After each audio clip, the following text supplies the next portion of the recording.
So hey guys, welcome back to another video of perfect world and I hope कि तुम लोग बहुत ही ज्यादा अच्छे और मजे में होगे। वीडियो में आगे बढ़ने से पहले कहना चाहूंगी कि अगर इससे पहले का एपिसोड अभी तक चेकआउट नहीं किया है तो पहले जाओ और जाके उसे देख लो, वरना यहाँ तुम्हें कुछ समझ नहीं आने वाला। और अगर तुमने देख लिया है तो बिना किसी देर के आज के इस वीडियो को शुरू करते हैं। सो होमीज, जैसा कि मैं लास्ट एपिसोड में देखा था जहाँ पर शी-हाओ का मुकाबला यहाँ पर पर्पल सन से हो जाता है और शी-हाओ उसे बहुत बुरी तरीके से हरा देता है। इसी के साथ यहाँ पर शी-हाओ की जब पावर रिलीज होती है तो यहाँ पर इसके इम्पैक्ट से जो इमॉर्टल मेंशन होता है उसका एंट्रेंस भी ओपन हो जाता है, जिस वजह से शी-हाओ कहने लगता है कि क्योंकि ये जो इमॉर्टल मेंशन का गेट है ये मेरी वजह से ओपन हुआ है तो सेलेस्टियल एकेडमी के जो डिसाइपल्स है ये पहले जाएंगे। जिसपे हम देखते हैं कि बाकी के दोनों अकेडमीज के जो बचे हुए पावरफुल लोग थे वो लोग शी-हाओ का रास्ता रोकने की कोशिश करते हैं, लेकिन शी-हाओ इनको भी अपने पावर का नमूना दिखा देता है, जिस वजह से अब किसी की भी शी-हाओ के आगे बोलने की हिम्मत नहीं होती और फिर शी-हाओ अपने सारे दोस्तों को लेकर सीधा उस मेंशन के अंदर एंटर हो जाता है। और उसी के पीछे यहाँ पर ये रेड कलर का ड्रैगन इस फर्नेस से अपने आप बाहर निकलकर शी-हाओ के पीछे रवाना हो जाता है और फिर उस पर अटैक कर देता है और कहने लगता है कि बच्चे, तुम्हें क्या लगता है कि मेरे रहते तुम ऐसे ही आगे जा सकते हो? जिस पर शी-हाओ अपने सारे दोस्तों को आगे जाने के लिए कहता है और फिर खुद यहाँ पर इस रेड ड्रैगन और बाकी सबका सामना करने के लिए रुक जाता है। और अब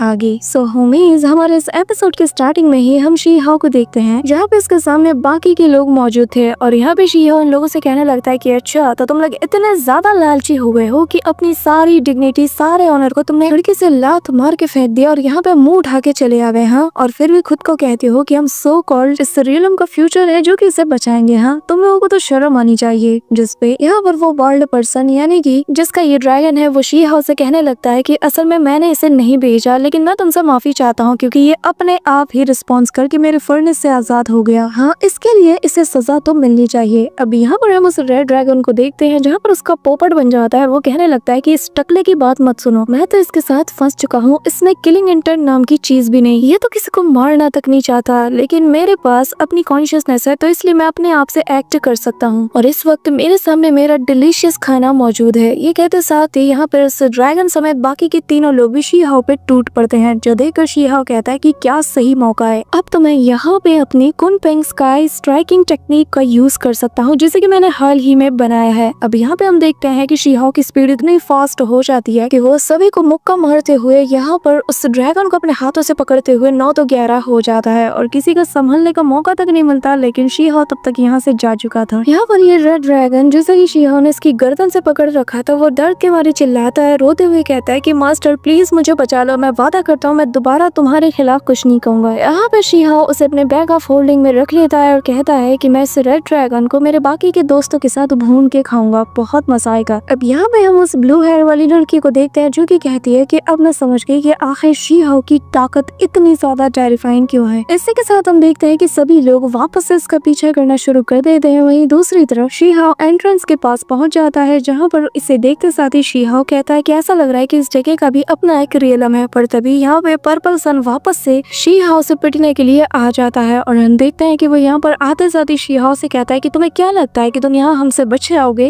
इसी के साथ वो यहाँ पर अपना वापस से पर्पल डिवाइन मून नाम का अटैक प्रिपेयर करने लगता है, जो देखकर शी-हाओ कहता है कि बाहर जब ये अटैक कर रहा था तो बाहर का जो एनवायरनमेंट था वो इसके पर्पल की को बहुत ही ज्यादा स्ट्रॉन्ग बना दी थी, इसी वजह से इसकी ताकत भी इतनी ज्यादा बढ़ चुकी थी। लेकिन यहाँ की बात अलग है, यहाँ पर इनफ अमाउंट में पर्पल की नहीं है। अब यहाँ पे हम देखते हैं कि शी-हाओ भी अपनी ट्रू बॉडी को रिलीज करता है और उसके अटैक को यहाँ पर वो अपने हाथों से ही पूरी तरीके से श्रिंक कर देता है। इसी के साथ वो यहाँ पर बहुत से शार्प लाइटनिंग नीडल्स उसकी तरफ थ्रो करता है, जिस वजह से यहाँ पे पर्पल सन अपने मुंह से खून की उल्टियां करते हुए बहुत बुरी तरीके से डैमेज हो जाता है। इसी दौरान यहाँ पे हम उस ब्लू हेयर वाली लड़की को देखते हैं जो कि शी-हाओ के पास आकर अपने हेवनली फर्मामेंट सीट की पावर्स को अनलीश करते हुए गैलेक्सी स्टार नाम का अटैक यूज करती है और बताती है कि मेरे जैसे फर्मामेंट सीट यूजर के लिए ये बैटलफील्ड बहुत ही ज्यादा सूटेबल है। तो चलो शी-हाओ, देखते हैं कि आखिर तुम्हारी ट्रू स्ट्रेंथ क्या है। अब यहाँ पर वो बहुत से स्टार्स को सीधा शी-हाओ की तरफ थ्रो करती है, जो देखकर शी-हाओ भी उसकी तारीफ करता है और अपने मन में कहता है कि वाकई में एक फर्मामेंट सीट की पावर बहुत ही ज्यादा एक्स्ट्रा ऑर्डिनरी है। पर शी-हाओ फिर भी उससे डरता नहीं और तेजी से उसकी तरफ बढ़ रहा था। वहीं दूसरी तरफ हमें उस बार्ड मॉन्क को दिखाया जाता है जो कि कहता है कि हुआंग, मुझे भी किसी से कम मत समझो, क्योंकि जब एक मॉन्क एंशिएंट रिलीक के साथ फ्यूज करता है तो उसकी जो बीट्स की पावर है वो बहुत ज्यादा बढ़ जाती है और मेरे ये जो बीट सीड्स है ये एंशिएंट मॉन्क्स के जो दाउस है उनके प्रिंसिपल को कंटेन किए हुए है, तो मुझे हल्के में मत लेना। इसी के साथ वो अपना बड़ा सा फर्नेस उसकी तरफ थ्रो कर देता है, जहाँ पे हम देखते हैं कि शी-हाओ को इससे डील करने में परेशानी हो रही थी और वो कहता है कि ऐसा लग रहा है कि जैसे इस एरा के जो धर्मपात है वो किसी भी मैजिकल आर्टिफैक्ट्स के साथ कनेक्ट होकर अपनी पावर्स को रिलीज कर सकती है। यहाँ पे शी-हाओ के ऊपर बहुत ही ज्यादा प्रेशर पड़ रहा था, लेकिन शी-हाओ यहाँ पे जानता था कि चाहे ये लोग कुछ भी कर ले, लेकिन ये लोग मेरी स्ट्रेंथ के आगे कुछ नहीं, क्योंकि मेरी बॉडी ही एक इमॉर्टल सीड है। अब यहाँ पे हम देखते हैं कि शी-हाओ अपनी प्रीमॉर्टल स्पिरिट को बाहर निकालता है, जो कि आते साथ ही अपना ट्रांसफॉर्मेशन डिमोनिक लोटस टेक्निक का यूज करता है। और यहाँ पर शी-हाओ के इस ट्रांसफॉर्मेशन को देखकर ये सभी लोग बुरी तरीके से डर जाते हैं और फिर शी-हाओ अपने उसी जाइंट प्रीमॉर्टल स्पिरिट वाली बॉडी के जरिए से इनसे कहने लगता है कि बताओ आखिर तुम्हें अब क्या लगता है। स्पेशली यहाँ पर शी-हाओ उस टकले से कहता है कि क्या तुम्हें अभी भी लगता है कि तुम मुझे रोक पाओगे। अब यहाँ पर ये कहना ही था कि शी-हाओ उन दोनों की तरफ एक अटैक करता है, जिस वजह से इनके सारे अटैक्स डिस्ट्रॉय हो जाते हैं। इसी के साथ अंडरग्राउंड पैसेज में भी हमें कुछ एक्सप्लोजन दिखाई देते हैं, जिस वजह से यहाँ मौजूद डिसाइपल्स कहने लगते हैं कि आखिर हुआंग किस तरह की टेक्निक को कल्टीवेट कर रहा है। जरा देखो, ये तो अकेले ही इन लोगों को निपटा रहा है। जिस पर पास खड़ा बंदा कहने लगता है कि इतना ज्यादा सीरियस होने की बात भी नहीं है। हाँ, इसकी टेक्निक कुछ ज्यादा ही एक्स्ट्रा ऑर्डिनरी है, लेकिन ये जो बाकी के दो लोग हैं ये लोग अब सीरियस हो रहे हैं और जैसे ही अपना अगला अटैक करेंगे तो यहाँ से ये लोग हुआंग का सफाया कर देंगे। अब यहाँ पर ये लोग तो एक्साइटेड थे, लेकिन यहाँ पर वो ब्लू हेयर वाली लड़की अपनी फर्मामेंट सीड की डिवाइन आर्ट्स के 9th लेयर को यूज करती है और फिर शी-हाओ से कहती है कि हुआंग अभी भी तुम्हारे पास मौका है, तो बेहतर होगा कि हार मान लो। ये कहते साथ ही वो यहाँ पे 9th लेयर ऑफ मैनिफेस्टेशन के 9 टाइप के बीस्ट को बाहर निकालती है, जो कि शी-हाओ की तरफ टूट पड़ते हैं। जो देखकर शी-हाओ कहता है कि तुम्हारे इस काइंड वर्ड्स के लिए शुक्रिया, लेकिन मैं भी जानता हूँ कि मैं क्या कर रहा हूँ। अब यहाँ पे हम देखते हैं कि वो जो दा झूठो यानी कि वो टकला जो था वो यहाँ पर अपने उन सीलिंग बेल्स के जरिए से मंत्रा सीलिंग को एक्टिवेट कर लेता है और फिर शी-हाओ से कहने लगता है ये जो तुम सीलिंग पावर देख रहे हो ना, इसके अंदर बुद्धा की पावर छिपी हुई है। यहाँ पर जैसे ही दोनों अपना कंबाइन अटैक शी-हाओ की तरफ करने वाले थे कि तभी शी-हाओ अपना मैरियार्ट स्प्रिट डायग्राम को बाहर निकालता है, जो कि शी-हाओ की बॉडी से फ्यूज हो चुका था। कि तभी यहाँ पर हम देखते हैं कि उसकी वजह से वहाँ पर बहुत बड़े बड़े स्क्रोल्स उस डायग्राम से बाहर निकलते हैं, जिसमें से कि बहुत ही रेयर टाइप के एंशिएंट बीस्ट बाहर निकलते हैं, जो कि आते साथ ही उन बाकी के 9 बीस्ट से टकरा के उन्हें पूरी तरीके से खत्म कर देते। जो देखकर यहाँ पर ये ब्लू हेयर वाली लड़की शॉक्ड हो जाती है और कहने लगती है कि आखिर ये ऐसा कैसे कर सकता है, आखिर इसके पास ओरिजिन ट्रू सॉल्यूशन का फर्स्ट लेयर कैसे हो सकता है। ये स्प्रिट डायग्राम तो बहुत साल पहले ही गायब हो चुका था, तो इसके पास कैसे आ सकती है। यहाँ पर ये कंफ्यूज थी कि तभी इसी दौरान वो मॉन्क अपने सीन के जरिए से शी-हाओ पे अटैक करने की कोशिश करता है, लेकिन यहाँ पर उसके इस पावरफुल अटैक को शी-हाओ की प्रीमॉर्टाइल स्पिरिट संभाल लेती है और उस पे अटैक करके उस सील को तोड़ने लग जाता है। पर तभी ये देखते साथ ही ये जो मॉन्क था वो यहाँ पर अपनी बहुत सी लेयर्स को बनाना शुरू कर देता है, लेकिन शी-हाओ की प्रीमॉर्टाइल सोल जिसके पास अब इमॉर्टल स्वॉर्ड भी थी, तो वो इससे बहुत ही पावरफुल अटैक करके उन सारे लेयर्स को तोड़ के रख देता है। यहाँ पर सिचुएशन को बिगड़ते साथ देखकर यहाँ पे ये जो मॉन्क था वो अपनी बुद्धा टेक्निक का यूज करता है, जिससे यहाँ पे जायंट सा फिगर बनने लगता है, जो देखकर शी-हाओ की प्रीमॉर्टाइल स्पिरिट उस पे अटैक करती है। अब साथ ही शी-हाओ भी पीछे नहीं रहता और वो भी अपना पावर इसमें डाल देता है और यहाँ पे दोनों के इम्पैक्ट से वो लोग उस फिगर को पूरी तरीके से तोड़ के रख देते हैं। और शी-हाओ का ये अटैक एक प्लेनेटरी लेवल का था, जिस वजह से हम देखते हैं कि इतना पावरफुल इम्पैक्ट फील होता है कि शी-हाओ भी इसे देखकर हैरान था। इसी दौरान यहाँ पर ये जो मॉन्क था ये वापस से शी-हाओ पे अटैक करने को देखता है, जो देखकर शी-हाओ की जो प्रीमॉर्टाइल स्पिरिट है वो तेजी से इसके फोरहेड पर जाकर जैसे इसकी बॉडी को डिस्ट्रॉय करने वाली थी, तो यहाँ पर ये जो बंदा था इसे भी एहसास हो जाता है कि शी-हाओ एक अलग ही लेवल पे है और इस जिंदगी में तो वो कभी भी शी-हाओ को टक्कर नहीं दे सकता। यहाँ पे हम देखते हैं कि शी-हाओ भी खुद को रोक लेता है, साथ ही अब वो भी बहुत ज्यादा एग्जॉस्ट हो चुका था और वो अपने मन में कहता है कि मेरी ये जो मैरियार्ट स्पिरिट टेक्निक है ये सच में बहुत ही ज्यादा टेरिफाइंग है, पर इसे यूज करने के बाद मेरी बॉडी पर जो बैक स्लैशेस पड़ते हैं ये भी बहुत ज्यादा खतरनाक है, और अगर इस वक्त मेरी बॉडी उस सीट से ना बनी होती तो शायद मेरी बॉडी यहाँ पे बहुत बुरी तरीके से एग्जॉस्ट हो जाती और मैं यहाँ पे हार जाता। अब यहाँ पे हम देखते हैं कि वो जो मॉन्क था वो भी अपने सारे अटैक्स को वापस ले लेता है, फिर शी-हाओ के पास जाकर उससे कहने लगता है कि हुआंग तुमसे फाइट करके बहुत ज्यादा मजा आया और मैं बहुत ज्यादा सेटिस्फाइड भी हो चुका हूँ, लेकिन मैं एक सवाल का जवाब चाहता हूँ। बताओ क्या तुमने वाकई में उस नामुमकिन से रास्ते को पार कर लिया है? बताओ क्या तुमने वाकई में अपनी बॉडी को एक सीड में ट्रांसफॉर्म कर लिया है? अब यहाँ पर ये सुनकर सभी हैरान थे कि तभी शी-हाओ अपने पावर की ऑरा को रिलीज करते हुए कहता है कि हाँ मैं हुआंग, मैंने 3 साल की कड़ी मेहनत करने के बाद फाइनली अपनी बॉडी को एक सीड के रूप में ट्रांसफॉर्म कर लिया है। यहाँ पर ये सुनकर सभी लोग दंग रह जाते हैं और चारों तरफ इस वक्त हुआंग मांग के चर्चे हो रहे थे। पर तभी शी हाओ यहाँ पे अपनी एक सील बाकी के जो लोग थे उन पे लगा देता है और कहने लगता है कि आज का दिन सेलेस्टियल एकेडमी के लोगों के लिए है, तो इसलिए उम्मीद करता हूँ कि तुम यहाँ अंदर आकर हमें डिस्टर्ब नहीं करोगे। पर चिंता मत करो, तुम लोगों को दोबारा मुझसे फाइट करने का मौका जरूर मिलेगा। ये कहते साथ ही शी हाओ अंदर की तरफ चला जाता है। साथ ही सेलेस्टियल एकेडमी के जितने डिसाइपल्स होते हैं वो भी चले जाते हैं। पर ये तीनों रुकने कहाँ वाले थे, ये भी शी हाओ के पीछे जाने लगते हैं। इसी के साथ जब शी हाओ अपने दोस्तों के पास पहुंचता है तो वो सभी लोग उसे देखकर बहुत ही ज्यादा खुश हो जाते हैं कि तभी फैट गाय उसे आकर बताने लगता है कि मेरे भाई असल में पता है यहाँ पर एक दिक्कत हो गई है, हम लोग अंदर नहीं जा पा रहे। ऐसा लग रहा है कि इस मैंशन के पास ये जो बैरियर लगा है ये किसी तरह की चाबी से खुलेगा, तो बताओ क्या तुम्हारे पास वो बॉक्स मौजूद है। यहाँ पर जो पर्पल सन था वो इमीडिएटली उस बैरियर पे अटैक करने की कोशिश करता है, लेकिन यहाँ पर उसकी ताकत भी काम नहीं आती, जिस पर शी हाओ उस बैरियर पर लगे पैटर्न्स को देखकर समझ जाता है और इमीडिएटली उस बॉक्स को अपने पास से निकालता है, जिसके ऊपर बना सिंबल सीधा हवा में फ्लोट करते हुए उस बैरियर के साथ रिएक्ट करना शुरू कर देता है, जो देखकर वो फैट गाय भी कहता है कि अरे वाह, मुझे तो लगा ही था कि ये तुम्हारे जरिए से ही खुलेगा। यहाँ पर शी हाओ ये भी कहने लगता है कि नहीं, सिर्फ ये की काफी नहीं है, यहाँ पर पावर्स की भी जरूरत है। और फिर शी हाओ जाता है, अपना मुक्का टाइट करता है और घुमा के जोरदार पंच सीधा उस बैरियर पे जड़ देता है, जिस वजह से इस बैरियर के आसपास लगा जो फॉर्मेशन है वो भी ट्रिगर कर जाता है और बहुत ही टेरिफाइंग एनर्जी रिलीज होती है। इसी के साथ शी हाओ के सामने एक पोर्टल बन जाता है कि तभी उसके अंदर से 3 गार्डियंस बाहर निकलते हैं और उनमें से जो मेन गार्डियन होता है वो यहाँ पे आते साथ ही कहता है कि आखिर वो कौन है जो कि एंशिएंट इमॉर्टल मेंशन के रून्स को डिस्टर्ब करने की कोशिश कर रहा है। यहाँ पे शी हाओ देखकर ही हैरान था कि यहाँ पे एक और डार्क इमॉर्टल गोल्ड से बना हुआ पपेट मौजूद था। अब यहाँ पर हम देखते हैं कि ये जो पपेट है ये सभी को स्कैन करने में लग जाता है। वहीं शी हाओ समझ जाता है कि ये जो जगह है ये असल में जो इमॉर्टल किंग रहे होंगे उन्हीं का इलाका है। यहाँ पे हम देखते हैं कि अचानक से वो जो रेड कलर की रे सभी पे पड़ रही थी वो उस रैबिट गर्ल पे जाके रुक जाती है और उसकी बॉडी हवा में फ्लोट करने लगती है, जो देखकर शी हाओ अपनी दोस्त को बचाने के लिए आगे बढ़ता है, लेकिन शी हाओ भी उसे कुछ नहीं कर पाता कि तभी यहाँ पर उसके पास मौजूद वो छोटा सा किलिन उस बैरियर के आर पार हो जाता है, जो देख के सभी लोग हैरान थे। और अगले ही पल हम देखते हैं कि यहाँ पर सारे गार्डियंस उस रैबिट गर्ल के सामने आकर कहने लगते हैं कि ये तो एंशिएंट एरा की प्योर ब्लड लाइन है, जिसका मतलब ये है कि तुम अंदर जा सकते हो। अभी यहाँ पर ये कहते साथ ही जो रैबिट गर्ल होती है और वो किलिन वो लोग तेजी से उस बैरियर की तरफ बढ़ते हैं, जहाँ पे हम देखते हैं कि वो किलिन तो आर पार हो जाता है, लेकिन ये रैबिट गर्ल मुंह के बल गिरती है और वो चिल्लाते हुए कहती है कि अभी अभी तो तुमने कहा कि मेरी ब्लड लाइन बहुत ही ज्यादा प्योर है, तो मैं अंदर क्यों नहीं जा सकती। जिस पे जो मेन गार्डियन होता है वो कहने लगता है कि मैंने उस किलिन की बात कही है, वो जो यंग किलिन तुम्हारे साथ था वो असल में एंशिएंट इमॉर्टल्स का डिसेंडेंट है। अब यहाँ पे हम देखते हैं कि वो नन्हा किलिन आकर इस गार्डियन से रिक्वेस्ट करने लगता है और उसके सामने क्यूट वे में हाथ जोड़ता है, जो देखकर वो गार्डियन समझ आता है कि ये सभी लोग असल में इस किलिन के दोस्त हैं। तो वो सभी को बताने लगता है कि अगर तुम लोग इस किलिन जो कि एंशिएंट इमॉर्टल्स का डिसेंडेंट है इसके अगर दोस्त हो और अगर ये तुम्हें लीड करता है तो तुम सभी लोग एंटर हो सकते हो। अब यहाँ पे हम देखते हैं कि उस गोल्डन किलिन की वजह से सभी लोग अंदर जा पाते हैं सिवाय बाकी के 2 जो अकेडमी है और उनके जो लीडर्स है उनके। अब यहाँ पे हम देखते हैं कि ये जो पर्पल सन होता है इसको एक जोरदार झटका लगता है, तो वो गुस्से के साथ कहता है कि अगर सभी लोग अंदर जा सकते हैं तो फिर हम क्यों नहीं। जिस पे वो गार्डियन कहता है कि सिर्फ वही लोग अंदर जा सकते हैं जो कि उस किलिन के गाइडेंस में हो, और माफ करना लेकिन तुम लोग इसके कुछ नहीं रहते। अब यहाँ पर हम देखते हैं कि रैबिट गर्ल इन्हें चिढ़ाते हुए कहती है कि हाँ तो सुन लिया ना अच्छे से, उम्मीद करती हूँ कि तुम लोग यहाँ पर चुपचाप वेट करोगे अपनी बारी का। इसी के साथ हम शी हाओ को देखते हैं जहाँ पर उसके आगे मुंह दाव होता है और मुंह दाव जैसे ही उस बैरियर के पास जाता है तो वो थोड़ा संकोच करने लगता है। वो उस बैरियर को टच नहीं करना चाहता था क्योंकि वो जानता है कि वो दूसरे रियलम का है, लेकिन फिर भी वो जैसे ही उस बैरियर को टच करने की कोशिश करता है तो एक पावरफुल शॉक वेव उसे लगती है जो कि उसे पीछे धकेल देती है। अब यहाँ पर उसके मुंह से खून भी निकलता है, साथ ही जो बाकी के गार्डियंस होते हैं वो समझ जाते हैं कि ये दूसरे रियलम का है और वो लोग इमीडिएटली अपने वेपन्स को उसकी तरफ तान लेते हैं, जो देखकर शी हाओ उसके सामने आके खड़ा हो जाता है और कहने लगता है कि हाँ भले ही ये फॉर्च्यून रियलम से बिलोंग करता है लेकिन इसका मतलब ये नहीं कि अभी भी उसका उस रियलम से कोई कनेक्शन है, उसने उस रियलम को छोड़ दिया है। अब यहाँ पर हम देखते हैं कि ये गार्डियन शी हाओ को चेक करना शुरू कर देता है और कहने लगता है कि क्योंकि इसकी प्रीमोडाइल स्पिरिट तुम्हारे हाथों में है और इसका कंट्रोल अभी भी तुम्हारे पास है तो ये एंटर हो सकता है, पर हाँ ये सिर्फ कुछ ही स्पेसिफिक जगह पे जा सकता है, ये इस मेंशन के और इस जगह के ज्यादा डीप में नहीं जा सकता। जिस पे शी हाओ भी मान जाता है और फिर ये दोनों भी एंटर हो जाते हैं। इसी के साथ हम देखते हैं कि रैबिट गर्ल उस गार्डियन के पास आकर कहने लगती है कि ये जो बाकी के 3 लोग हैं ना और इनके ये जो चमचे हैं इन लोगों को 1 घंटे बाद यहाँ पे एंटर होने देना और उससे इससे पहले किसी को भी आने मत देना, स्पेशली उस नीले बैगन को तो बिल्कुल भी नहीं। अब यहाँ पर खुद को नीला बैगन सुनते हुए पर्पल सन को बहुत ही ज्यादा गुस्सा आता है, पर तभी ये लोग आगे बढ़ जाते हैं और फिर फाइनली ये लोग उस जगह पे एंटर हो जाते हैं जहाँ पर एंशिएंट इमॉर्टल किंग्स रहा करते थे। अब यहाँ पे हम देखते हैं कि फैट गाय एक जगह पर जैसे ही अपनी नजरें दौड़ाता है तो वो ये देखकर हैरान था कि ये जगह पूरी तरीके से खाली थी, जिसके बाद वो कहने लगता है कि चलो हम दूसरी जगह पे चेक करते हैं। और ये लोग एक एक करके बाकी के जो बिल्डिंग्स होते हैं उन्हें भी चेक करते हैं, लेकिन फॉक्स गर्ल समेत किसी को कुछ भी नहीं मिलता, जिस वजह से ये सभी लोग थोड़े परेशान हो जाते हैं। और फिर यहाँ पर 1 घंटा बीत जाता है और बेचारे शी हाओ को भी कुछ भी नहीं मिलता, लेकिन तभी वो फील करता है कि यहाँ जो सामने बिल्डिंग मौजूद है ये बहुत डिफरेंट सी ऑरा को यहाँ पे रिवील कर रहा है, जिस वजह से शी हाओ कहने लगता है कि ऐसा लग रहा है कि बाहर जो ऑरा मैं इसकी फील कर पा रहा था उससे अंदर की ऑरा काफी डिफरेंट है। कि तभी बाकी सब लोग भी उसके पास आ जाते हैं और वो लोग कहने लगते हैं कि यार हमने इस पूरी जगह को छान मारा लेकिन कहीं भी कुछ भी नहीं मिला, ना तो हमें कोई डिवाइन मेडिसिन मिली, ना कोई मैजिकल ट्रेजर, यहाँ तक कि कोई सिंगल स्कल्पचर तक नहीं मिला। पता नहीं हम किस गरीबों के इलाके में आ गए कि यहाँ पे कुछ भी नहीं है, या फिर कहीं ऐसा तो नहीं कि इनके ट्रेजर्स इतने ज्यादा रेयर हैं कि यहाँ पे ये पूरी तरीके से इनविजिबल है और हम अपनी आंखों से देख नहीं पा रहे। कि तभी फॉक्स गर्ल आगे आते हुए कहती है कि शी हाओ तुम्हें एक बॉक्स मिला था याद? नहीं ऐसा तो नहीं कि वो भी इस जगह की जितनी भी अपॉर्चुनिटीज हैं उन्हें ट्रिगर करने की एक चाबी हो? जिसपे रैबिट गर्ल कहती है कि अरे हाँ मुझे अब याद आया, कि मैं कैसे भूल सकती हूँ। शी हाओ तुम्हें याद है पहले भी उस की ने उस बैरियर के साथ रिएक्ट किया था, तो हो सकता है कि इस बार भी कुछ काम कर जाए। अब यहाँ पे शी हाओ मन में सोचता है और कहता है कि हाँ बात में तो दम है। इसी के साथ अपने दोस्तों के कहने पर शी हाओ उस बॉक्स को निकालता है जिससे गोल्डन लाइट बाहर निकलती है और हम देखते हैं कि फैट गाय के फेस पर एक मोटा सा कछुआ चिपक जाता है, जिस वजह से बेचारा यहाँ पे भड़बड़ाना शुरू कर देता है और कहता है कि अरे अरे मेरे मुंह पे ये क्या चिपक गया। कि तभी जैसे ही वो उस टर्टल को देखता है तो कहता है कि अरे वाह ये तो एक 8 ट्रेजर टर्टल है जो कि हमारी बॉडी के अंदर मौजूद जितनी भी की है उसे रेप्लिश करने के लिए सबसे बेहतरीन मेडिसिन है। यहाँ पे हम देखते हैं कि ये जो टर्टल होता है ये कहने लगता है कि मुझे पानी चाहिए, प्लीज कोई पानी पिला दो। अब यहाँ पर शी हाओ उसे देखकर उसके करीब जाते हुए कहता है कि आखिर तुम यहाँ कैसे पहुंची? जिस पर बेचारा ये टर्टल कांपती हुई आवाज में कहने लगता है कि असल में जब मैं उस कीचड़ वाले पानी के अंदर था और मैं यहाँ वहाँ थोड़ा एक्सप्लोर कर रहा था तो मेरा ये जो पैर है ये इस बॉक्स पे पड़ गया और मैं तब से इसके अंदर सील होके रह गया, प्लीज मुझे पानी पिला दो क्योंकि मैंने बहुत अरसे से पानी नहीं पिया। अब जैसे ये टर्टल सील हो गया की बात करता है तो शी हाओ को याद आता है कि जो सुप्रीम एल्डर है उन्होंने शी हाओ को दिखाने के लिए उस पानी में फिशिंग किया था और तब उन्हें ये टर्टल मिला था जो कि उन्होंने शी हाओ को दे दिया। जिसके बाद शी हाओ समझ जाता है कि सुप्रीम एल्डर ने जानबूझकर शी हाओ को ये चीज दी है ताकि वो शी हाओ को आगे चल के गाइड करे। इसी के साथ यहाँ पर ये जो टर्टल होता है ये यहाँ से भागने लगता है, कहता है कि मुझे पानी फील हो रहा है और अब सभी लोग इसका पीछा करने लगते हैं और शी हाओ कहता है कि ये जो 8 एंशिएंट टर्टल है ये बहुत ही ज्यादा चालाक होते हैं और ये लोग डिवाइन मेडिसिन को ढूंढने के लिए बहुत ही ज्यादा कारगर साबित होते हैं। अब यहाँ पर सभी लोग इसका पीछा करते हैं, जिसके बाद ये जो टर्टल होता है ये इन्हें लीड करते हुए एक डिवाइन पूल की तरफ ले आता है, जिसे देखकर इस फैट गाय से रहा नहीं जाता और वो इसमें छलांग लगा देता है। और शी हाओ अपने मन में कहता है कि क्या ये वही मेडिसिनल पूल है जिसे कि उस मिस्टीरियस क्रिएचर ने बनाया था जिसके बारे में एल्डर ने एक बार मुझसे डिस्कस किया था? अगर हाँ तो हमें बहुत ज्यादा केयरफुल रहना होगा क्योंकि हो सकता है कि वो जो क्रिएचर है वो आसपास से हमें कहीं देख रहा हो। अब यहाँ पे हम देखते हैं कि 1 घंटे से ज्यादा वक्त बीत जाता है। इसी वजह से जो बाकी के 30 सुप्रीम लीडर्स होते हैं दूसरे एकेडमीज के वो लोग भी यहाँ पे आ जाते हैं और वो लोग भी स्कूल के आसपास टेलीपोर्ट होते हैं। जिसके बाद हम यहाँ पे फैट गाय को देखते हैं जहाँ पर तो ये पूरे के पूरे डिवाइन बर्थ का मजा ले रहा था, जो देखकर जो सेलेस्टियल गॉड एकेडमी के डिसाइपल्स होते हैं वो लोग भी इसमें डुबकी लगा लेते हैं। और तभी हम फैट गाय को देखते हैं जो कि कहता है कि यार ये तो सच में बहुत ही ज्यादा पावरफुल मेडिसिन है,